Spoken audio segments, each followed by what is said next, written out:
into the podcast, and originally Curtis Rogers was going to be with us, but thanks to kids' different schedules, it looks like it is just Gary and I. So hopefully that will do it for you.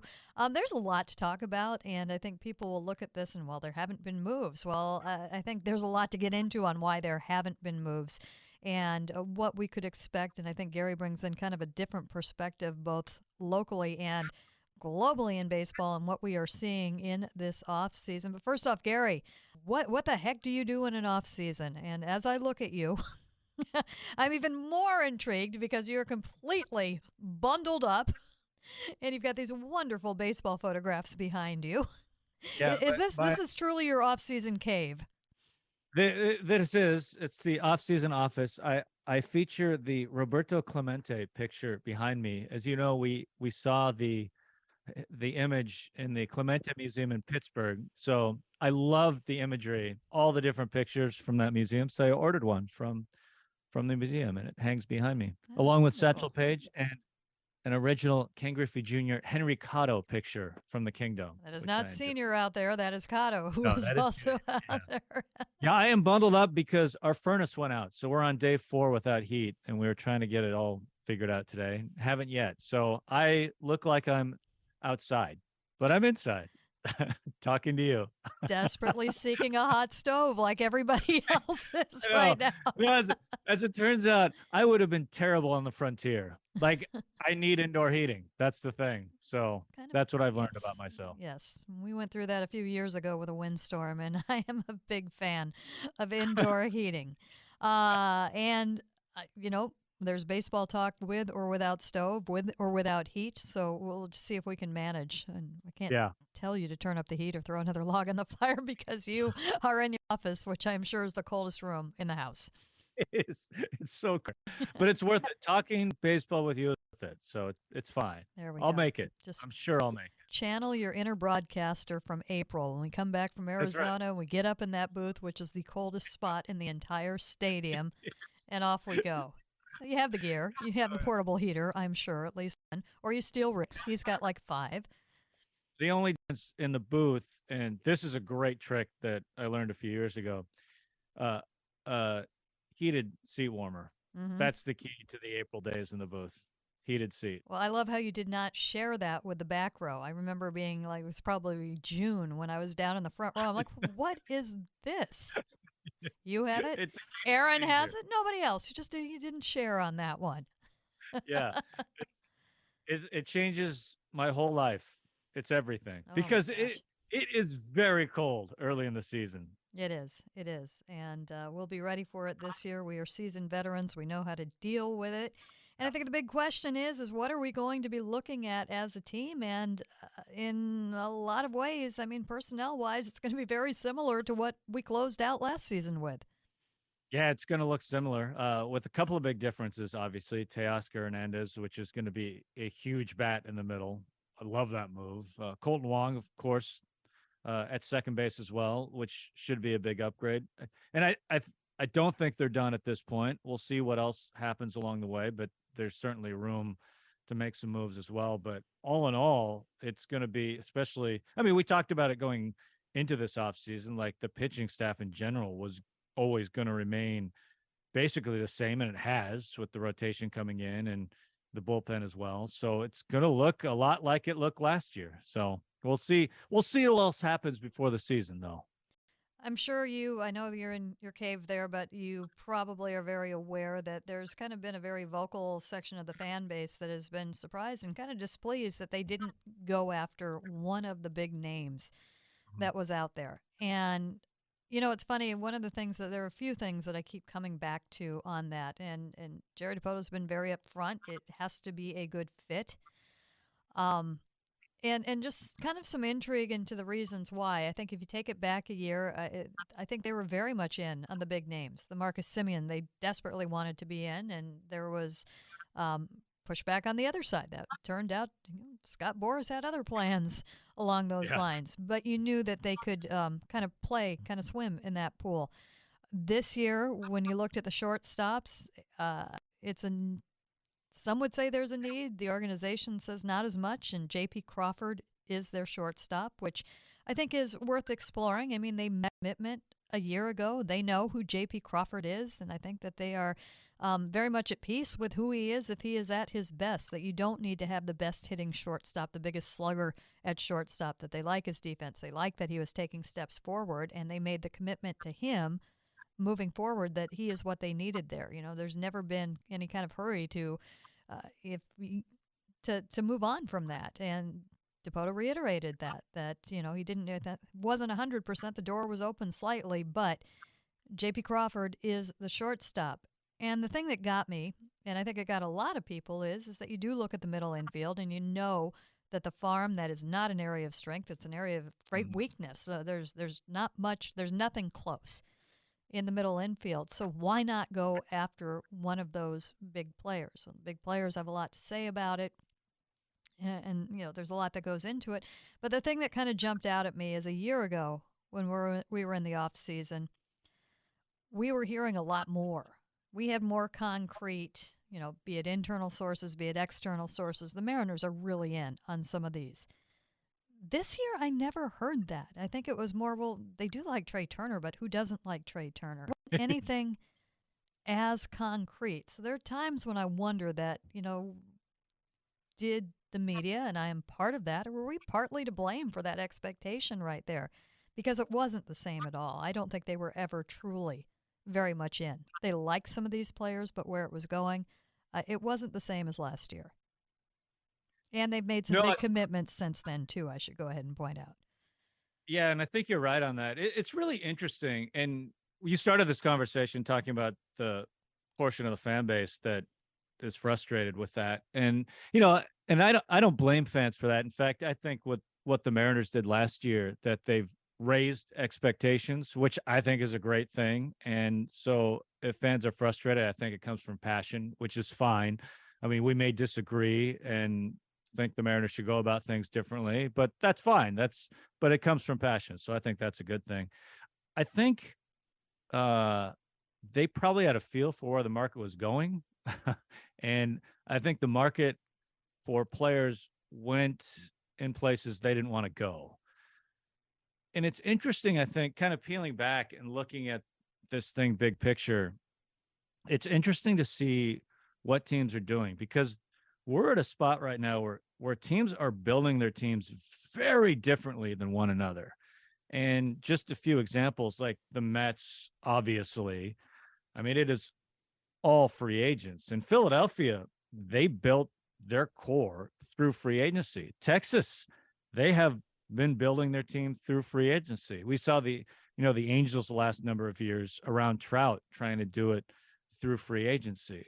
And on the other side of things, we've seen teams like the Dodgers and Astros and Atlanta really build from within, and smaller pieces from without and developing along the way. Not that they have shunned free agency completely. We saw the Dodgers sign Freeman last year, but a much shorter deal, 6 years, I think, and ends at age 37. So it's interesting to watch. And then other teams by necessity, like Cleveland and Tampa Bay, they don't dabble in free agency very much. It's from within. So it's interesting to see just how different things are going right now.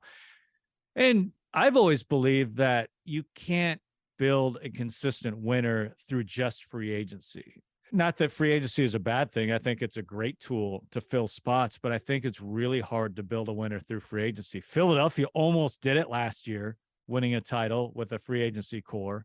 The Mets are going to test this theory this year by building basically their team through free agency, but I just think it's really hard.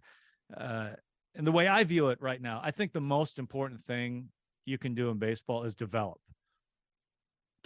through your system and develop with guys from the outside. And I think two of the teams I've already mentioned, I think the Dodgers and Astros have been probably the best at that through the last number of years. And Dodgers, guys like Justin Turner, Muncy, guys from without, and then their guys are from within as well. Buehler, their entire pitching staff, essentially. They've just done such a masterful job at that. And I think that's the direction. And Jerry Dipoto, Justin Hollander, they haven't been secretive about that. They've talked about that that's what they want to do. They want to develop. And we have seen signs of that from the Mariners, which is a good thing, especially on the pitching side. They have done a lot of developing within.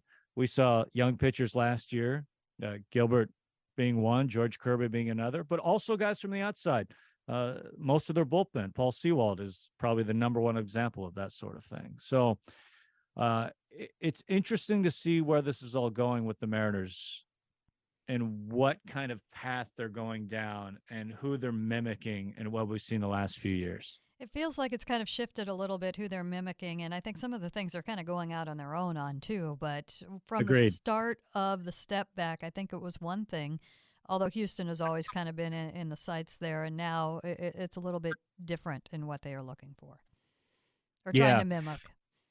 Yeah. No, yes, I think that's exactly right. And just reflecting on what we've seen this offseason, and it's been an interesting free agent class in that there were a few guys at the top, but I wouldn't say it was a deep free agent class. There were stars at the top. No, I And mean when you look at the outfield, and your second best outfielder was Nimmo. yeah. And part of that too is when you see a contract like Julio's and what the entire Atlanta starting lineup essentially. Holy cow! When, yeah, when guys sign early, that takes them off the free agency market in 5 or 6 years or whatever it is. So it just thins things out a little bit down the road. It's obviously great for the team that it's great for the Mariners that Julio signed. It's great for Atlanta that and their entire lineup essentially signed, but it does thin things out down the road when free agency hits. It's when I just look hard for me uh, to, to look at the Mariners and say they should have signed player X to a 13-year deal. Because when 30-year-olds sign a 10-year deal, we know it's going to go bad. You know that. You just don't know when it's going to go bad. That's always the question. Is it going to be Albert Pujols, who, for his Angels time after the first year, just wasn't that guy? He was one of the greatest hitters baseball's ever seen, but he wasn't with the Angels for the most part. Or is it going to, or maybe Trey Turner for 8 of those years is going to be an all-star and help lead the Phillies to a World Series? Like, you don't know the answer. You don't know when. You just know. I mean, is Xander Bogaerts, has he played his best baseball? That's a legitimate question, or is have he his close best to it? years, have his best years already happen with the Red Sox, or will he play at the same level for the next 5? And that's the roll of the dice. The interesting thing is, though, that I'm interested to see how this plays out too, is moving forward. Like, are the Rangers out of the market now? Are the Phillies out of the market now? Are the Mets out of the market? Or will free agency continue with these teams? That's the question, especially with the Rangers in the division. Like, are they going to keep spending at this pace, or are they just sunk if they don't develop around that? These are the interesting questions to me moving forward. Yeah, I mean, it very well could be it doesn't work out, and you've got a big sell-off a few years from now, and then the Yeah. step back, and then try and redo it, or maybe they've done enough, Right. or gotten close enough. I've got kind of a personal fear that I think they could trade some pitching, and they could be in on Bryan Reynolds. That's it. That's it. And they're being really aggressive Because they bought pitchers, and that's yeah. a strategy too. You can go out there and you can bulk up in areas, spending dollars, so you can move pieces to get something more specific that you need. Yeah, because they're better. The Rangers are definitely better. They remade their rotation, which was their biggest weakness. The question is, how much better have they been? Have they gotten? And how much further did it have to go? I mean, if you were still asking me which franchise as a whole I'd rather have the Mariners over the Rangers. I think they're in much better position moving forward. But Rangers are certainly better off this year than they were last year. The only question to me, and I know there's always a segment of like, there shouldn't be budgets. You should just spend whatever you need. But the reality is every team except for the Mets have a budget they're working within. So you're trying to spend as wisely as possible. So a team like Texas, how much more room do they have? And that's always the question that we never know. Like, I have no idea how much they're willing to spend moving forward.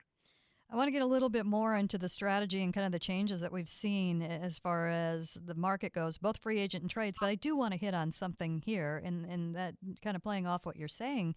right now is it really can turn into we're going to spend, spend, spend, and then if it doesn't work out, we're going to cut, cut, cut, cut, cut. You do see that quite a bit. And the Mariners clearly did not want to do that. The goal is to sustain winning, and that's a longer game.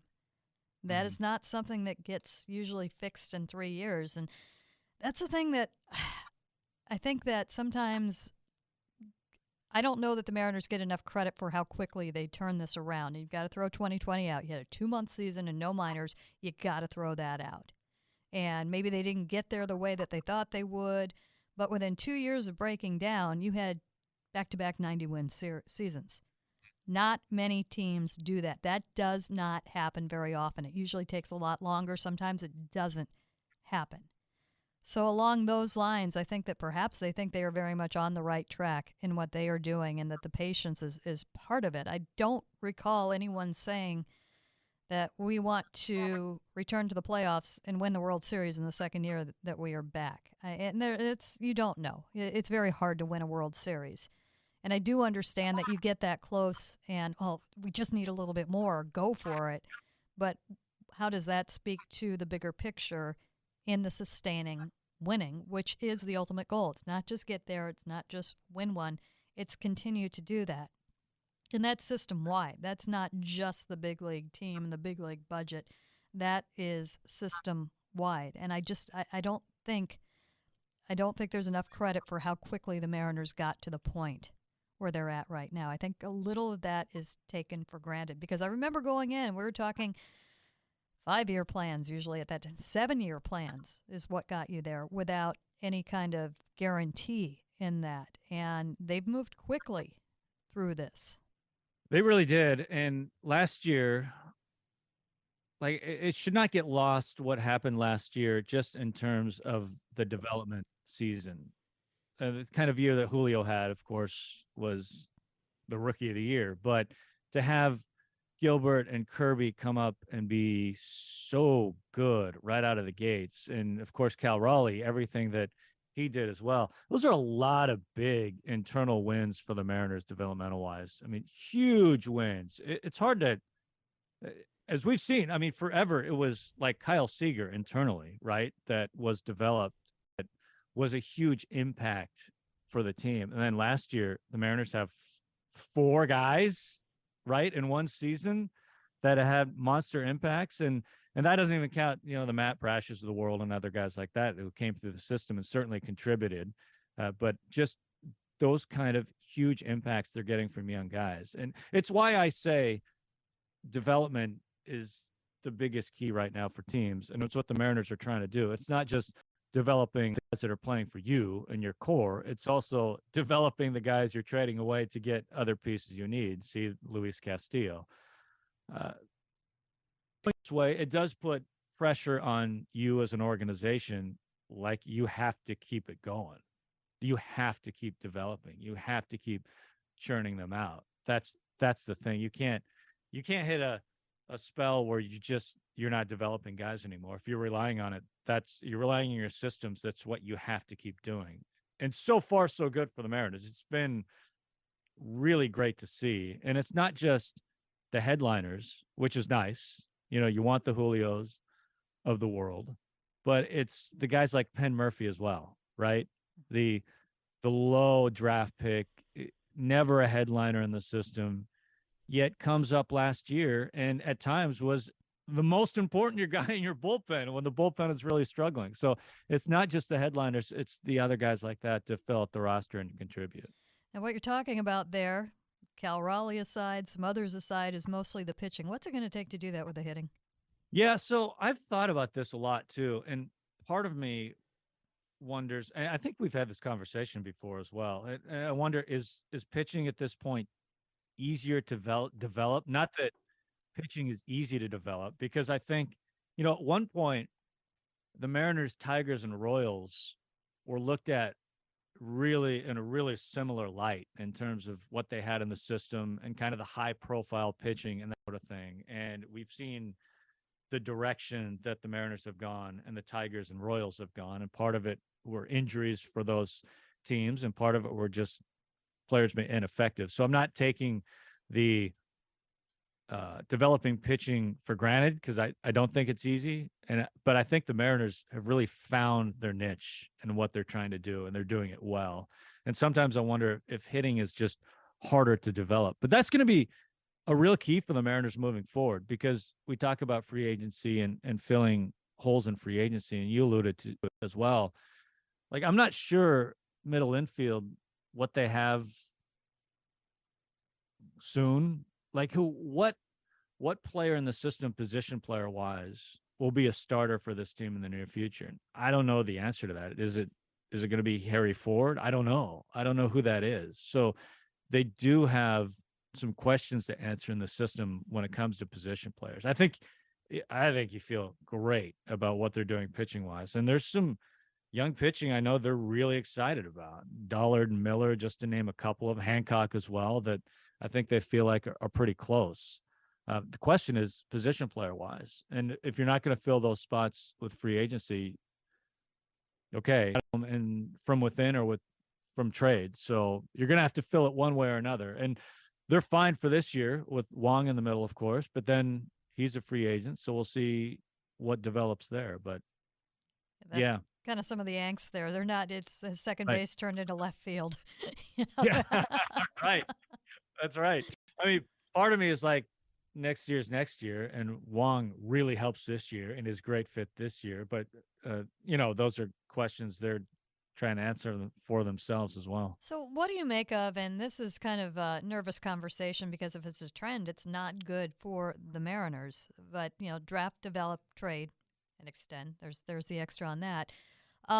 Trade has not been very available, according to everybody in the industry this year. And some, it may not be a trend. There have been various different answers that come out of there, but on that. But part of it is that teams can evaluate so much better, and that playing field, it would appear, has pretty much leveled. You had teams that were on the cutting edge of all the technology and evaluating, and now just every team's got something, and most of it is very, very good. And they think that perhaps is having impact on trades right now. And what you just said, is pitching easier to develop? It used to be the pitching, the young arms were what was the prize. It would appear the hitters are perhaps right now. But when you are seeing next to no trades, be it for young players or more established players, how concerning is that?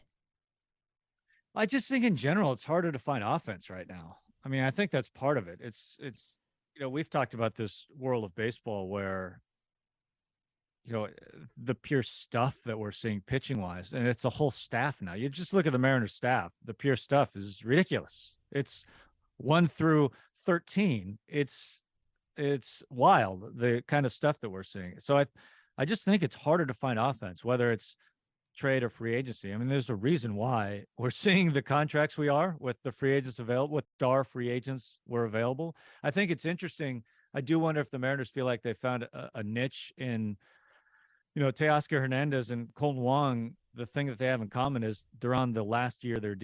So have they found a niche where guys on their last year aren't as valued as they used to be? I don't know. Maybe they have. And it's harder.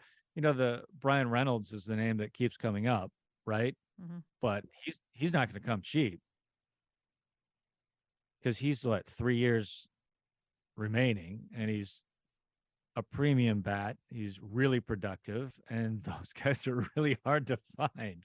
I mean, that's the thing, is it's just really hard to find offense right now, which I think complicates everything. Just offense is down. It's just harder. That you think would have been a good fit on the free agent market offensively, realistically, not one of the $300 million players. Yeah, it's a good question because, I'm a guy who's like, 12, 13 years. No. It's not for me. So I always like Michael Conforto. Now, I always say this without knowing, like, he didn't play last year and I didn't see his medical. So I don't know. So part of me always feels like it's easy for me to just say, yeah, Michael Conforto, but I don't have all the information. And there's always the other side of it with players too, that I think we get a view of because we get to know guys a little bit. Like, I have no idea if he if he would have wanted to come here. Like the Trey Turner, from all reports we saw, he wanted to play on the East Coast. So there's always caveats like that. But I think he would have been a fit because I do think the Mariners need an outfielder. Because I look at their outfield as kind of a 4-man outfield with kind of a DH slide through.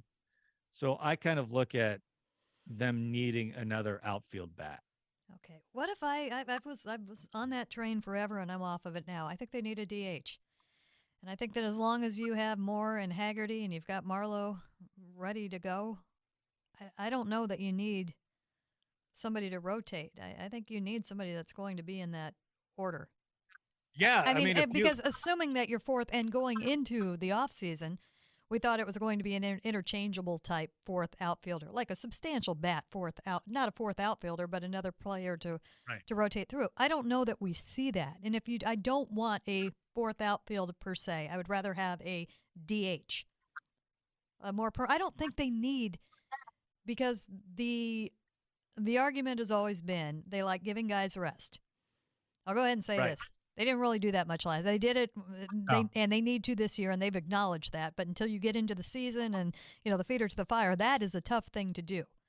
But that was, I think, the main impetus in that, and they like playing with lineups, and that's great. But if you need to spell a guy, you've got guys that you can throw out there. So why not have that solid bat that you can put in the lineup every day who doesn't need the day off because he is the DH? Mm-hmm. Well, I'm with you. If you find you just need a productive bat. I mean, I think we're both in agreement. You need a productive bat. I always thought it was easier to find an outfielder than anything else. But if there's like a DH, I'm all for it. You just need there is a spot in the lineup that you need to fill with a productive bat. However you do it. I always thought outfield was the easiest way to do it, maybe through trade. Well, and I wonder if it got Max away Kepler from them type. because they've been holding on to the outfield idea. If they could have done something earlier and had, but again, it takes two to tango, and this is not the friendliest hitting environment. And I do want to get into something because they've talked about that. It's kind of been in the news. Well, some hitters don't want to come here, and there is the park and there is the travel, and I don't think people understand the travel aspect of it. We do because we do it too. And I always hear, and I just want to put this out here, and you can kind of throw in your kind of feelings on this too. The general, when people say, well, it's not that different. Well, they are flying, luxury flights. They're all chartered flights. And, I don't know why they're complaining about an extra couple of hours or whatever. That's all well and good if you're flying 2 or 3 times a year. But when you are flying every other week, the thing that people don't understand is you are losing so much time at home. It's not the time in the air that is the problem. It's the time that you're not home. It's like if you are a team in any of the Centrals, you can be home for dinner on a Sunday. Mm-hmm. You can leave later on a road trip. You have that time. And the Mariners never have that. And I think that is kind of the tough part of the travel, along with if guys have got kids who are in school. They're not coming out until school's out. It's further. It's tougher to get people places and whatnot. But I do think the travel element is very real for some. Yeah. And we experience it, so we know it. Because, when you look at the Mariners schedule, I think there were 7 East Coast trips last year. And as a comparison, I think the Yankees made 3 West Coast trips. So just kind of a apples to apples comparison. When you see off days, the reality of the Mariners' off days are not off days, they're travel days. Mm-hmm. And during the course, they may have 3 or 4 at home true off days where you're not on a plane trying to go somewhere. And they're usually East Coast flights too, is where you get the off days or where you get the travel day. And you spend a lot more time in the air away from home than especially teams in the Central. I mean, we laugh at it all the time. Yeah, some of those places you can drive to. If you're in Milwaukee, Chicago, you don't have to jump on a plane. And you're right about you're home on a Sunday night, time with the family. It's a real thing. It just is. And they make travel as easy as it can be, but it's the time away and the time on the plane and the just how long the flights are and everything else. It's not easy. It is a true grind, and especially a grind for the Mariners, and A is right up there with the Mariners as well. And perhaps that does get a little bit better with the new schedules that they have, but they're always going to be up in that corner, and you're always going to have to fly further. It could get worse, although they do think it's going to get a little bit better. It's funny. The Mariners seemingly is roughly the same. It's worse for everyone else. So it evens it up in that way. So I guess, and that's the big joke around the game. As soon as the Yankees get tired of it, they'll move on and they will redistribute the divisions. Yeah, we'll try and figure it out. That's what this is all about, is getting to that. My hope is moving forward with the new schedule, it actually gives more opportunities to be smart about the schedule. And so I would like to see, if in New York, the Yankees Mets, back-to-back series, well, you have the chance to have that opportunity, or the Giants and A's at the same time, things like that. It actually gives some opportunities to cut down on the miles through the course of the season for a team like the Mariners, who travel more than anybody. That'd be weird. We'll like see if that 6 happens, days in New York. Yeah, I know. 6 days. It happened with the Astros last year. They had back-to-back series against the Yankees and Mets with an off day in between. Just one less plane trip. Yeah. Well, of course, it happened to the Astros and not the Mariners. I know. That was not lost on me. So looking around the division, what do you see right now? I think the biggest question I get is, have the Mariners taken a step? Have they closed some of the distance right now? So I think the answer to that is undetermined, because I think it was always going to be this way, no matter what they did in the offseason. I think the key to the Mariners season is going to be improvement from what they already have and the young players they already have. So have they taken the step? That we'll find out. But I always think it was going to be on the young core to take that step, no matter what happened. I mean, Teoscar Wong is going to help, and whoever else they bring in will help. But I think the key has always been the young core. The division's interesting. I am interested with Houston and to see what happens with them. They're going to be really good for the next couple of years. So don't confuse what I'm going to say next with thinking that they're going to fall off the table, because they're not. They have a ton of talent and they're going to be really good. I am curious, though, to see what the upheaval in their front office, and I'm not just talking general manager, I'm talking about up and down, how it affects the way they've been able to churn out talent. Because you got to think there's always a lag time with what teams are doing. And Houston right now, their current roster, and especially the rotation, their benefits of what now was 2 GMs ago. And a lot of those guys are in Baltimore now, and you're seeing what Baltimore's doing. It's not a coincidence. So Houston has produced a lot of talent, and they've been really good at it. But a lot of those coaches are gone. A lot of the front office is gone. Are they still doing it? I don't know. Maybe they are. Maybe for the next few years, we're still going to see them churn out all the pitching talent.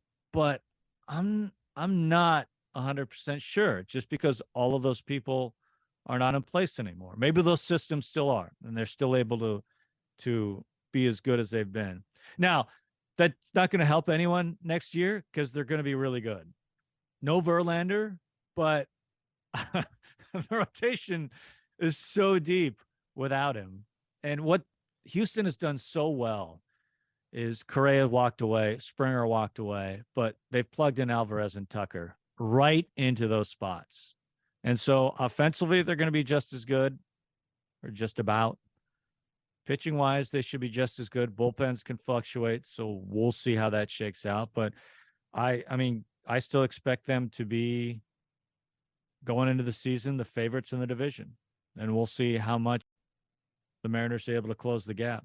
I think the Rangers have gotten a lot better, because their pitching has struggled so much, and their rotation is going to be better. How many starts will DeGrom make in a Rangers uniform? That's the big question. I have no idea, but that's going to make a big difference. I don't have the Rangers past the Mariners. I don't have the Rangers past the Astros. I think they still have some work to do. I mean, the A's are the A's. They are what they are at this point. And The Angels, I don't know. I don't know. I mean, what is their? I feel like their entire year is just going to be one big Otani question. Hmm. It is going to be the overriding theme to everything involving the Angels. And how can it not be? He's going to be the biggest free agent in baseball history next year. Here's And it's going to be another. Sorry. it's going to be all the talk. It's going to be everything surrounding the Angels. Oh, it absolutely is. And everywhere he goes, it's going to. Can you imagine? He'll be able to put some distance on reporters, but hey, what do you think of Chicago? What do you think of New York? What do you think of, it's going to be No. And tough. just wait if they struggle to out of the gates and the deadline come, they're a month away from the deadline and they're 20 games back. I mean, can you imagine what just everything surrounding it's going to be a circus. Well, and that'll be a tough one for them because I don't know if people realize, but the advertising dollars are all tied to Enormous. him playing in. And once he leaves, the advertising dollars go. Not at the end of the season, they go when he goes. So Yeah. if they were to trade him, then what is worthwhile? It's for them to lose that money. How much are they going to get back? He would be, I think, it's a tough call for them to make along those lines. Yeah, and I mean, who knows what he's going to do? It's hard to imagine him resigning long term with the Angels after the fact. Maybe he will, but if you're the Angels, man, I'm glad I'm not making that call. I wouldn't want No, to be the one trading Otani. no, no. Well, and you probably won't be there the next year either because they're going to be sold. So you might as well trade Otani. So you might as well. Why not? I think we've seen similar things before in opposite order. Because it's funny, and it's the market has gone away from getting a lot for a rental because he would be a rental at that point, just Mhm. a 2 month. But he is a game changing rental if he's healthy and doing his thing, like a top of the rotation guy with an MVP quality bat at the deadline, like that's the kind of quality at the deadline that's just unique and absurd, really. And if you're a team that was going for him in the offseason as a free agent, and maybe it's your chance, maybe you look at it as your chance to impress him and hey, stay here, that sort of thing. I don't know. It's going to be interesting because when he came over the first time, everything was new. I mean, he knew where he was going. That seemed fairly obvious once everything had all played out. He should know even more right now. He's been in the league. Yeah. I don't think it's going to be a situation because whatever he gets paid is going to be ridiculous. I think this is going to be more of what he thinks will be best for him. Yeah, and along those lines, this is going to be the most unique free agency we've ever seen, unique player we've ever seen. Because if you're a team and thinking about signing Otani to X number of years, just say 10, just for the sake of using a number, like how long are you counting on him being the dual MVP guy? Because I don't think, I mean, how long can a player at this level do both those things and be this good? I mean, you can't expect that the length of a contract. I just don't think that's realistic. So what do you expect when you're thinking about an Otani contract? Like And how do you what is talk to him about that? yeah, what is One he gonna wrong be? step and it's just all over. It's so unique and I have no idea how it's gonna shake out, but it's gonna be so fascinating. He's he's amazing. I love him. We talk about him all the time. Like I always think he's the MVP just because of what he's doing both at such a high level. I think it's so absurd. And I feel lucky that we get a chance to see it's how I felt about Mike Trout and still about Mike Trout, where it's this man, I feel so fortunate that I get to see all the time. And then he hits a home run into the upper deck in right field. And it's like, man, I'm really it's the love hate. It's super fun, except the Mariners. It's not as much fun, but he's incredible. Well, story 1B on the Angels could be, the Trout watch. Not that he's going anywhere, but the health issue with him. And I think that what he's dealing with, he'll be able to deal with, but they have not been able to keep him on the field in Yeah. recent years. And how much is that a factor going forward as well? The Angels have been such a big part. I'm always thinking about just how teams build rosters and how it's always kind of evolving and changing. And the Angels have actually been a team that's kind of shaped how I currently look at things and just how important development is. Because we've seen the Angels, like, when's the last impact starting pitcher they've been able to develop?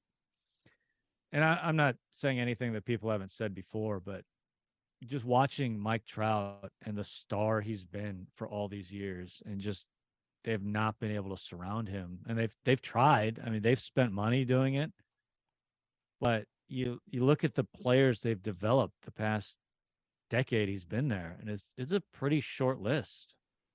And it to me, it just keeps coming back to developing, no matter how you your team, whether you want to be a team like the Phillies that really does the core through free agency, or you want to be a team like the Astros who have done it within and trades. Like, you have to, even if you're a team like the Phillies, you have to supplement that somehow. You can't buy a 26-man roster, which really is a 30 some man roster because of the amount of players you have to use through the course of the season. So one way or another, you have to find a way to develop guys. You have to. And What? the Angels are a prime example to me of a team that just hasn't done it well. Yeah, and they seem like they're direct every Yes, offseason. What are they that's going right. to do? And they always come up short. They don't have, enough in the pen, or they don't have enough in the starting rotation, or they don't have enough depth. Yeah. And they don't have their thing, because some teams like Cleveland, they've had their thing with the starting rotation where out of the blue, they've been able to come up with one guy after another, or Tampa Bay with the way they use their pitching staff. So, Mariners with their bullpen. yeah, even teams that don't have the same resources that match up with others. And I always think of a team like the Pirates, who should be searching for whatever that thing is, Mm. whatever that advantage is that teams like Cleveland and Tampa Bay have been able to find. So back to the development, the farm system. I think some people look at where the ratings are right now and panic a little bit. We've talked about it on the podcast before. I know you and I have talked about it. Farm system ratings are going to go. They're going to fluctuate. You obviously Yeah. have players that graduate, and so you fall a bit. Mariners, by some measure, have taken a huge, huge fall, but uh, there seems to be a belief that it will be very quickly because of the they have and the draft picks that they have. There's so much at a lower level right now. So two-part question, the health of the farm system in your eyes, and do they have enough to make a trade for, say, a Bryan Reynolds? It's a good. Let's start with the Reynolds question. That's a really good question, because I don't know what they're asking for. I have a feeling it's going to be a lot, right? And like, I would get the sense, like, I don't know what other teams are offering, but this is a are they asking for George Kirby? Like, what are they asking for exactly would be my first question. So I don't know the answer to that. They do have a lot, and they do have, if you're a team like the Pirates that is looking for pitching, and this is where I think development also helps you. If you're the Pirates and you're trading with an organization, like, it's pretty attractive to trade with the Mariners organization that has churned out some really good pitching. And if you're trading for just the Millers or Hancocks of the world who are at the upper levels of a system, I think you'd feel pretty good about that. I don't know what it would take, but that's kind of how I look at it. I think the Mariners system is pretty. There's kind of they've traded out of how, I guess, I kind of look at a middle portion of the system. Like, they have some guys I feel like that are on the cusp, the Hancocks, Dollards, Millers of the world. A lot of the positional talent I feel like is younger, that you alluded to, the Harry Fords of the world. But it seems like they have some real impact at the lower levels. And it's always a guessing game how quickly that moves. So, like, the Martes of the world kind of hollowed out the middle portion, but I do think they'll bounce back in terms of rankings. And I do feel like what they're doing with pitching, there are going to be players that we're not talking about that aren't on lists that are going to have impact. Hmm. That's what's happened. That's what they've been able to do. Like, we will get to spring training this year, and someone is going to be throwing 98 miles per hour who was throwing 94 last year. It's that kind of thing that they keep doing. It's guys that we're not talking about, and we're going to be on some backfield or something, or a bullpen right there in Peoria, and it's going to be like, whoa, what's this? Mm-hmm. What's happening here? because that keeps happening. You're getting chilly in your office again, aren't you? You just went I back to know. Arizona. Warm I know. thoughts. I was thinking Warm about the thoughts. sunshine.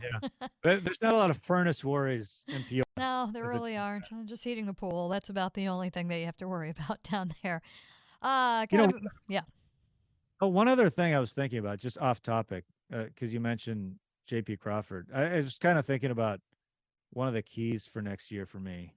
Uh, and it's, Colton Wong has always been an elite defender, but the Mets struggled with the metrics last year. And JP didn't have the same kind of year when you look at the metrics that he's had, especially 2 years ago and the year after. I'm really interested in the middle infield defense, especially with Wong at second base, especially with the shift coming in. And if both those players get closer to where they were last year and 2 years ago, how much of an impact that can have for the Mariners. No, it's going to be big and it's going to look so different. I've kind of started getting ready for spring training and the things that we're going to be looking at. And we keep talking all about the shift, and obviously that's going to be very different, both offensively and defensively. How do the pitchers react to it? But, we're also looking at the pitch clock. We're going to have to, manage, kind of just take a look and how's that going to impact the running game? What are the strategies going to be there? How are the pitchers going to adapt to it? We are getting set for what is going to be a very different, and the travel is going to be completely different this year too. The schedules are going to be completely different. This is going to be a very different season that is coming up, and we'll start with spring training and all the things that we are going to look at.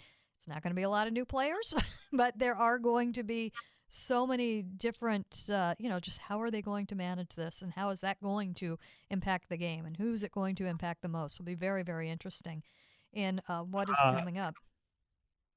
yeah, it's gonna be that was Satchel, the dog, joined There's band. something, yeah.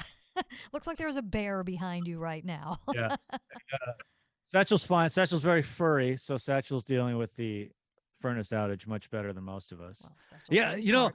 it it's really interesting. You just brought up what, 4 or 5 different aspects, and individually we can all talk about because they're all interesting. But I'm just how they all interlock with one another, and how that's just going to change how we watch the game. And to me, it's the most interesting thing about spring training. It's going to feel like a dry run, just kind of watching all these new things for the very first time in games that don't count, but at least we get to see kind of how things are going to look and how they play out. And like Diego Castillo, what's his routine going to look like now? Has he It's just going to have has to he do it a cut it lot down? quicker.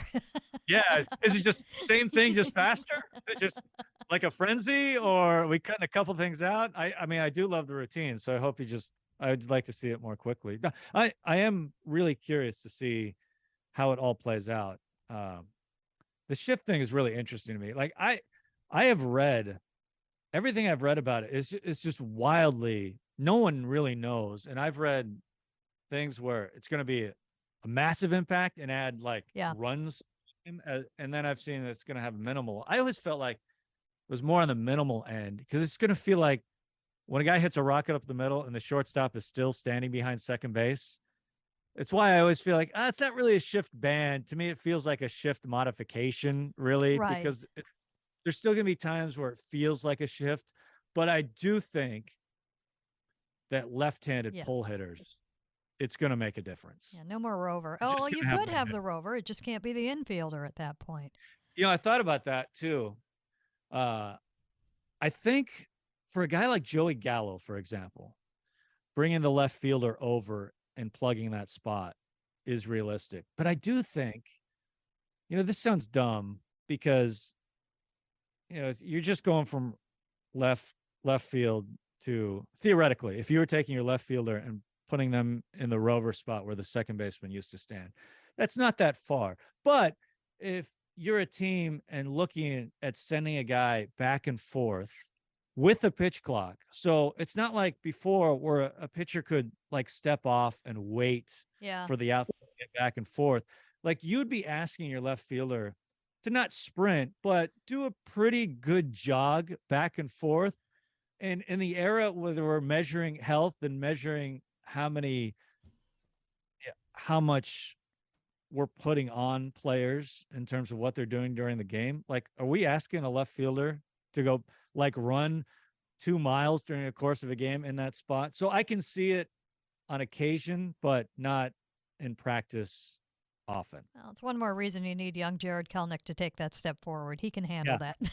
Yeah, he could do that. He'd be fine. That's part of your job now, Jared. A little bit more running. You can handle it. Yeah. You know, one of the things, and we'll wrap this up. I really appreciate the time that you're taking today. One of the things, and I've, this has been great. I mean, if the Mariners were going to take a break, I was going to take a little bit of a break too. This is the most unplugged I've been in 10, 15 years in an off season, and it's actually it's needed and nice. And hopefully, you know, it's will hopefully it turns into even better coverage, and you know, as we get into the new year. But there's been no escaping that there is a certain sector of the fan group that is just very dissatisfied for various reasons of where the Mariners are and what they haven't done as of yet. And again, I'm right with you. I'm like, thank goodness, it's passion. It's they are passionate. They want more, and I can appreciate that fan, and it's a lot better than silence and apathy, which you know they were entitled to for a long time. This team kind of floundered for a long time. Kind of having an idea of what the plan is and hoping that they stay committed to it, and it is going to lead to turning over good talent and continuing to win and competing year in and year out. Something that nobody knows. They haven't done that. You know, you haven't had that experience. That will be great if that's what happened. But at the same time, you know, while I didn't expect one of the big $300 million players, I was a little bit disappointed when some names came off the board. There were names that I thought could have helped on the short term, and I'm like, well, why didn't they sign this person? And I am of the belief that you do need to use dollars to kind of shore up positions so you can trade and get other things. I'm there. I was not for the seismic changes this year. I definitely was last year. Not as much this year because I do think that I'm with you. 13 years, 10 years, these players, that is tough to swallow. And let's be honest, I don't think any of them wanted to come to Seattle, so that's probably not even worth the conversation. But there were some where, you know, there were some players that I came around on late, some that I liked early. Andrew Benintendi, I thought he would look great in this lineup. 5 years? Probably not. You know, I came around on Josh Bell, and I kid you not, a half hour after I came around on him, he signed. So, yeah, so that's not good. But something, and I've been going through things with this extra time, and I've been reading posts and listening to sound and kind of putting myself back in time. And you were around it, and I was around it, and we were right there. This team, well, I may think that they need more. I don't know how much you think they need more, and others certainly do. This year, they sure as heck didn't think they did. Their belief was they truly believed that they were a World Series team at the end of this year. And I don't think that's just belief in, you know, your I can't think of the name of it because it hasn't been on in 3 years, and it should be your Ted Lasso. Where's Ted Lasso? Come back, Ted Lasso. I mean, these guys are all going to have to be retired. They're going to be 60 by the time they get back out on the pitch. No, it was the talent that they saw around them and the development that you talk about, and knowing that they will continue to development, and being a player and understanding that a Julio is very rare, that the quick turnaround that Cal Raleigh made and being a switch hitting smart catcher is very real, and the pitching that you talked about earlier in the game, having that much young pitching is very rare. I think they understood the value of that. And I think from the front office to Scott Service believed that there was more there. There was no time that I felt in the second half of this year that they were going to be happy with just getting in or just winning a wild card round. This team really believed that they were there. Yeah. Team belief.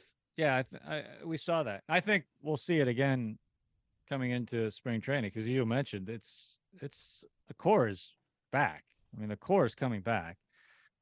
I'm with you too on free agency, and I do. You know, I talked, I guess, talking down free agency a lot in this, but I do like to see players get paid. I do think free agency is good and is a very useful tool. It can certainly plug holes, and I think I was with you. I think there are players that would have and are still there, can help the Mariners plug a spot. As we talked about it, there is an open spot in the lineup, whether it's an outfielder slash DH, whatever. There is an open spot that I think they need to figure out. But I think overall that people should feel pretty good going into the season. Should be pretty excited going into the season, given what they have and what we saw last year, but what they have coming into this year. Because they had a 90-win season last year. They have Luis Castillo for an entire season this year, and I don't think we should gloss over the fact, or if you had given me the choice of signing Castillo to a 5-year extension or signing a free agent pitcher that was on the market, like, I'm taking Castillo all day, like all day. So, the fact you have him for an entire season heading the rotation, I think, is enormous. I actually think there's room to grow with Cal Raleigh as a hitter as well. There's room there. I don't think he is just final slash, and his final slash looks like more of a pure slugger. I think there's in there as well, and I think he has some room to grow. Now, the question with Cal Raleigh and Julio, it's year 2. So, and as we know, development in majors isn't always like this steady stream upwards. There's some bumps in the road. So I think asking both of them to take like leaps forward in year 2 is not realistic, but there's room to grow for both of them in year 2, which is phenomenal. I actually think they're a better team than last year. I actually think, too, Teoscar is a massive signing, or a massive addition. Like, I think he is a huge bat in the middle of the order. It's funny because I can't remember if you were part of this conversation, Shannon. I know I was talking with Blow and Aaron Goldsmith before one of the playoff games. And it was, we were just talking about the matchup against the Blue Jays and kind of what scared us about the Blue Jays. And, there's 2 guys in their lineup that's obvious. Vlad Guerrero and Bichette are kind of obvious. But, a guy that we talked about was Taylor Hernandez, and a guy that you don't want to see. If he comes up in a close game with 2 guys on base, he's a scary dude. Because when I think about hitting now, I think about the most important thing is to hit the ball as hard as you can, as often as you can. And that's what he does. And that's what made Cal's season so great. He was one of the barrel leaders in baseball. It's what makes Julio who he is. He hits the ball as hard as anyone in baseball, as consistently as anyone. And Teoscar's on all those lists too. He's a true middle of the order bat that I think is going to be enormous in this lineup. I think they're a better team. And people can say they had enough, which is fine. It's fine to have that opinion, but they are a better team, I think, right now than they were to end the year. And I hope they do add to it before we head to spring. Yeah, I would be shocked if we didn't see an addition, and I cannot wait to see what it is. But I just, they're building off something very good last year and, quite frankly, the year before. And they learned a lot. And they will take those steps, or they'll have the opportunity to take those steps forward. Last year was not a finished product by any means in the core that they were building. And it'll be very, very interesting to see them right out of the gates with all of what they gained last year. And hopefully we don't see anything like we saw May. we can. That's the thing. We've seen that a couple times now recently, where May has been a tough month. I mean, that's going to be something that I think will be a conversation piece for us early in the ball game, early in the season, rather, to not dig yourself the hole where you have to come back from an X number of game deficit, a 7-8 game deficit to get into the postseason. Like, we know you can do it, but but how about if you just even out, think about what last season would have looked like with just an evened out May. Yeah. Right. Yeah. Like even a 500 or a game or 2 below 500 May. Just what the overall season would have looked like. And the win streak was fun, though. If that was a product of that, then right. But you don't want to put yourself in that position, obviously. Yeah. All right, my friend, that was a ton that we covered, and there's going to be more baseball talk coming up next week, I understand. The Hot Stove Show is going to return. Back. It's back. We're going to be Tuesday. Shannon, I know you're going to miss this one, but you'll be on, dare say, most of them. Am I too forward to say most of them? But yeah, and pretty soon in you'll be Arizona. you will be featured, which will be great. So first one coming up this Tuesday. I'd like to tell you who's going to be on the show, but I have no idea No yet. idea. So it's going to be great. I have complete faith that it will be. All right. Well, hopefully you get the heat back pretty soon. And if not, well, hot stove just right around the corner. Gary, thank you. Thanks, Shannon. This was fun. All right. That was joining us on the podcast, and we will do it again soon.